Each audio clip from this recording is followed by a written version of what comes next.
Hi, hello everyone. Welcome back to day 19 of 100-day data analytics challenge. So, இன்னைக்கு வீடியோல நம்ம என்ன learn பண்ண போறோம் அப்படின்னா, it is one of the very important statistical topics. So, it is one of the very important statistical topic that is measure of dispersion. Especially இதுல variation என்ன, standard deviation என்ன அப்படின்றத ஒரு sample data set use பண்ணி பார்க்க போறோம். So, இது ரொம்பவே important ஆன concept because real world data set it always have variation in values. So, இன்னைக்கு நம்ம இந்த what is variance னா என்ன, standard deviation mean னா என்ன, எதனால அது important, அதை எப்படி calculate பண்றது அப்படின்றதான் பார்க்க போறோம்.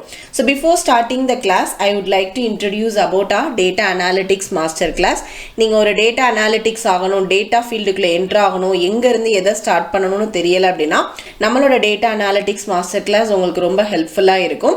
So இங்க நான் நம்ம கிளாஸ்ல கவர் பண்ணக்கூடிய எல்லா டாபிக்ஸ்மே டிஸ்ப்ளே பண்ணிருக்கேன். from the basicல இருந்து advanced level வரைக்கும் கம்ப்ளீட்டா நம்ம டீச் பண்ணிட்டு இருக்கோம் at very affordable price. So இது உங்களுக்கு தேவைப்பட்டது அப்படின்னா you can purchase and utilize it. இது எங்க வாங்கலாம் அப்படின்னா you can purchase it from www.datacoaching.in. இதோடைய வெப்சைட் லிங்க் நான் டிஸ்கிரிப்ஷன்ல கொடுக்கிறேன். plus if you have any doubt you can contact me on Instagram. We have a WhatsApp community. அதோட link நான் டிஸ்கிரிப்ஷன்ல கொடுத்திருக்கேன். if you are willing you can join in that. So let's get started with today's topic. First question, what is dispersion? Dispersion அப்படின்றது ஒரு data values எப்படி spread ஆயிருக்கு அப்படின்றத பத்தி தெரிஞ்சுக்கிறது தான் டிஸ்பர்ஷன்ஸ். இதை இன்னும் உங்களுக்கு டீடைல்டா எக்ஸ்பிளைன் பண்ணணும் அப்படின்னா ஒரு டேட்டால உள்ள வேல்யூ ஒரே மாதிரி இருக்கா, இல்ல ரொம்ப சேஞ்ச் ஆயிருக்கா, இல்ல ரொம்ப கம்மி ஆயிருக்கா அப்படின்ட்டு எந்த மாதிரி இது ஸ்ப்ரெட் ஆயிருக்கு அப்படின்றத பத்தி தெரிஞ்சுக்கிறது தான் டிஸ்பர்ஷன் அப்படின்னு சொல்லுவாங்க. வேல்யூஸ் எல்லாம் க்ளோஸா இருந்தது அப்படின்னா லோ டிஸ்பர்ஷன்ஸ், வேல்யூஸ்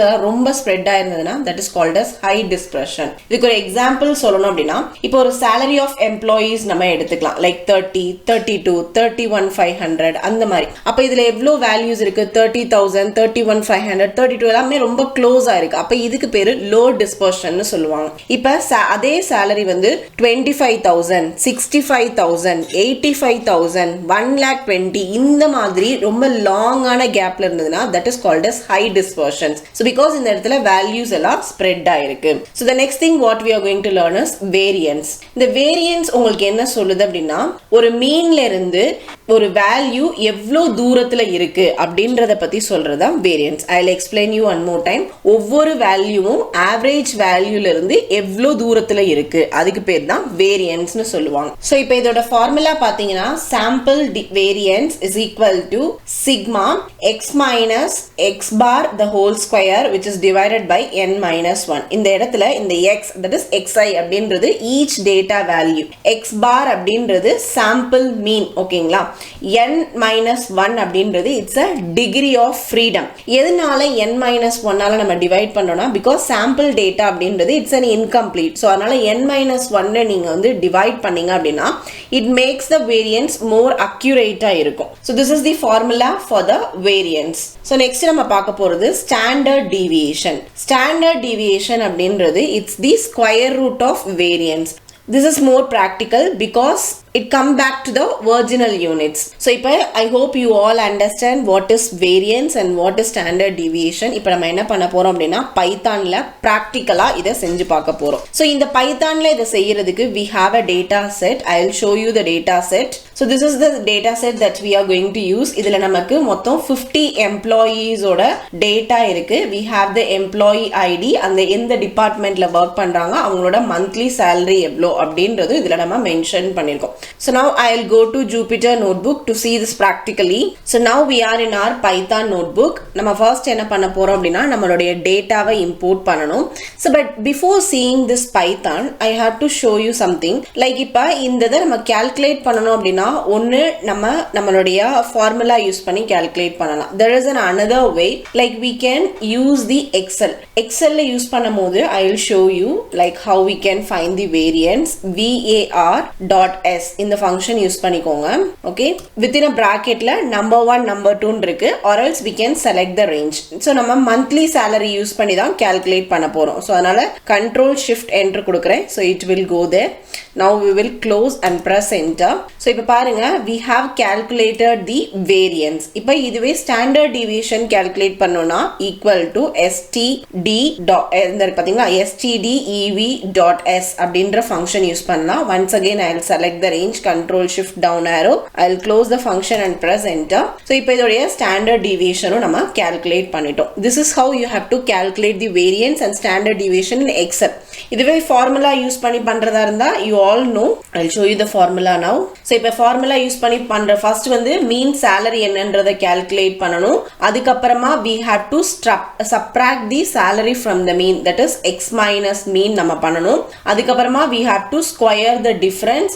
அதுக்கு அப்புறமா you have to add all square values, then you have to divide it by n minus 1. இதுக்காக sample variance கண்டுபிடிக்கிறதுக்கு. அதுக்கு அப்புறமா at last you have to take a square root to find the standard deviation. இது நம்ம formulaல apply பண்றது. So இப்போ நம்ம third or method இருக்கு, that is the Python. It is very easiest way. So I'll go to my Python now. So இப்போ நம்மளோட பைத்தான்ல இருக்கும். First thing what we have to do is we have to நம்ம இங்க use பண்ணக்கூடிய library என்னவோ அதை import பண்ணணும். நம்ம என்ன லைப்ரரி யூஸ் பண்ண போறோம்? Pandas யூஸ் பண்ண போறோம். So அதனால import pandas as pd அப்படின்ற ஃபங்க்ஷன் யூஸ் பண்ணிக்கிறேன். I'll run the query. Okay. Second, நம்மளுடைய டேட்டாவை உள்ள கொண்டு வரணும். So அதுக்காக நான் என்ன பண்ண போறேன்? pd.read ஃபங்க்ஷன் யூஸ் பண்ண போறேன். data frame is equal to pd.read function. So நம்ம இங்க csv ஃபைல் யூஸ் பண்ண போறனால underscore csv அப்படின்றத மென்ஷன் பண்ணிக்கிறேன். within a bracket குள்ளக்க r, because we are going to import the raw data, r அப்படின்னு mention பண்ணிட்டு within a bracket குள்ளக்க அந்த ஃபைலோட லொகேஷனை copy paste பண்ணணும். So I'll go here. So இப்போ இந்த ஃபைலோட பாத் காப்பி பேஸ்ட் பண்ணிட்டோம். இதுக்கு அப்புறமா இதோடைய நேம் டைப் பண்ணும். day 19 underscore dispersion underscore dataset. I'll check the name once again. So இப்போ நம்ம நேம் மென்ஷன் பண்ணிட்டோம். டாட் இது csv ஃபைல் அப்படின்றதுனால csv மென்ஷன் பண்ணிக்கோங்க. Close the quotation and close the square bracket. ஓகேங்களா? ஸோ இப்போ நம்ம ஃபைலை இம்போர்ட் பண்ண போகிறோம். ஷிஃப்ட் என்ட்ரு கொடுங்க. So here I got an error, file not found. Recent data setக்கு இங்க நான் date setன்னு கொடுத்துட்டேன். So I'll run it again. So இப்போ நமக்கு சக்சஸ்ஃபுல்லா நம்மளோடது ரன் ஆயிருச்சு. So இப்போ இதை பிரிண்ட் பண்ணி பார்ப்போம். இந்த இடத்துல print within a bracketல df கொடுத்து க்ளோஸ் பண்ணிக்குவோம். Let me run this query. இப்போ பாருங்க நம்மளோட data set இங்க ரன் ஆயிருச்சு. Okay. So we can understand now our data set is imported into our Jupyter notebook. Second thing என்ன அப்படின்னா, we are going to calculate the variance. So எந்ததை use பண்ணி variance calculate பண்ணனும்? monthly salary use பண்ணி தான் பண்ண போறோம். So அந்த இடத்துல டைரக்ட்டா நான் print பண்ணிக்கிறேன். print within a bracketல data frame square bracket குள்ள எந்த காலம் யூஸ் பண்ண போறோம் அப்படின்றத சொல்லணும். சோ இந்த இடத்துல நம்ம என்ன காலம் யூஸ் பண்ண போறோம்? monthly underscore salaryன்ற காலமை யூஸ் பண்ண போறோம். So mention that monthly underscore salary, close the double quotation, close the square bracket. So இப்போ இங்க dot var அப்படின்ற ஃபங்க்ஷன் யூஸ் பண்றோம். இந்த var அப்படின்ற ஃபங்க்ஷன் தான் நமக்கு வேரியன்ஸ் கால்குலேட் பண்றதுக்கு ஹெல்ப் பண்ணுது. Open close bracket. இப்போ once again இங்க நம்ம பிரிண்ட்க்கு ஓபன் பண்ண bracket க்ளோஸ் பண்ணனும். let us run the query. So இப்போ பாருங்க 39741 அப்படினு கிடைச்சிருக்கு. let us see in excel 39741 same answer நமக்கு கிடைச்சிருக்கு. So second we are going to calculate the standard deviation. So இதுக்கும் first direct நான் print இங்கே கொடுத்துக்கிறேன். df within a square bracketல we are going to use monthly underscore salary. Okay, close the square bracket and dot. இப்போ நம்ம என்ன function use பண்ண போறோம்னா std அப்படின்ற ஃபங்க்ஷன் யூஸ் பண்ண போறோம். open close bracket again close பண்ணிக்கோங்க because இங்க printக்கு ஓபன் பண்ணிருக்கோம். run பண்ணீங்க அப்படினா 19935 னு கிடைச்சிருக்கு. let us see in excel 19935 same answer தான் கிடைச்சிருக்கு. So now you understood, I hope you all understood how to calculate the variance and standard deviation. But இந்த variance and standard deviation என்ன help பண்ணுது? நம்ம டேட்டால இருந்து என்ன அண்டர்ஸ்டாண்ட் பண்ணிக்கிறோம் பண்ணிக்கிறதுக்கு ஹெல்ப் பண்ணுது அப்படின்னா டேட்டா ஸ்டேபிளா இருக்கா இல்லையா, அதிகமா ஃபிளக்சுவேட் ஆகுதா இல்லையா, ரிஸ்க் அனாலிசிஸோட இம்பார்ட்டன்ட் என்ன, salary, சேல்ஸ், எக்ஸாம் மார்க்ஸ் எல்லாத்துலேயுமே இந்த ஸ்டாண்டர்ட் டிவியேஷன் வேரியன்ஸ் கேல்குலேட் பண்ண யூஸ் பண்ணலாம். ஸோ இந்த கான்செப்ட் நமக்கு ஒரு ஸ்டாட்டிஸ்டிக்கல் மாடல் எம்எல் அல்காரிதம்க்கு ரொம்ப ரொம்ப இம்பார்ட்டன்ட். ஸோ இப்போ இந்த ரிசல்ட்லேருந்து I will explain you we have the high variance because it is nearly ஒரு 40,000 கிட்ட வருது. அப்போ இதில் என்ன இருக்குது, இதுலேருந்து நான் என்ன சொல்ல வரேன் அப்படின்னா சேலரி இங்கே எல்லாருக்குமே யூனிஃபார்மாக கிடையாது. ஒரு சில எம்ப்ளாயீஸ் ரொம்ப கம்மியாக ஏர்ன் பண்ணுறாங்க, ஒரு சில எம்ப்ளாயீஸ் ரொம்ப அதிகமாக ஏர்ன் பண்ணுறாங்க. இப்போ பார்த்தீங்க அப்படின்னா நம்மளுடைய ஹையஸ்ட் 85 கூட இங்கே இருக்குது, 75 இருக்குது, 68 இருக்குது, 81, 83 இவங்கலாம் ரொம்ப அதிகமாக ஏர்ன் பண்ணுறாங்க. ஒரு சிலவங்க 20ல கூட ஏர்ன் பண்ணுறாங்க, 26லலாம்.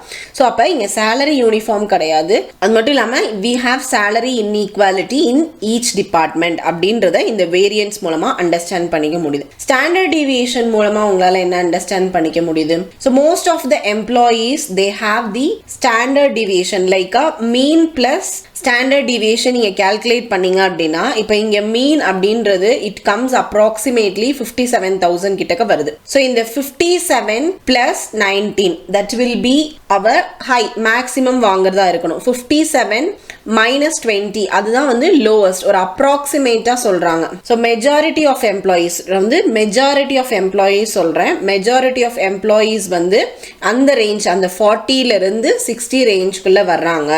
இந்த employees which come outside this range அந்த 40ல இருந்து 60க்கு outside வர்றவங்க எல்லாமே ரொம்ப ஹை பெய்டாவும் ரொம்ப லோ பெய்டாவும் இருப்பாங்க அப்படின்றத நம்மளால அண்டர்ஸ்டாண்ட் பண்ணிக்க முடியுது. So as a conclusion I can say salary values ரொம்ப சேஞ்ச் ஆயிருக்கு, டேட்டா செட் ஸ்டேபிளா இல்ல, இதுல இருந்து நமக்கு டிபார்ட்மெண்ட் லெவல் salary கேப் இருக்கு, அவுட்லேயர்ஸ் இருக்கு, பிளானிங் இஷ்யூஸ் இருக்கு, எல்லாமே நம்மளால தெரிஞ்சுக்க முடியுது. So I hope why we need to calculate the variance and standard deviation எதனால இது இம்பார்ட்டன்ட் அப்படின்றது உங்களுக்கு புரிஞ்சிருந்திருக்கும். ஸோ ஏதாவது இதில் டவுட் இருந்தது அப்படின்னா ப்ளீஸ் ஆஸ்க் மீ இந்த கமெண்ட் செக்ஷன். ஐ ஹோப் இந்த வீடியோ யூஸ்ஃபுல்லாக இருக்கும் அப்படின்னு நம்புகிறேன். If you are in data or data analytics field please do subscribe our channel. Let's grow together.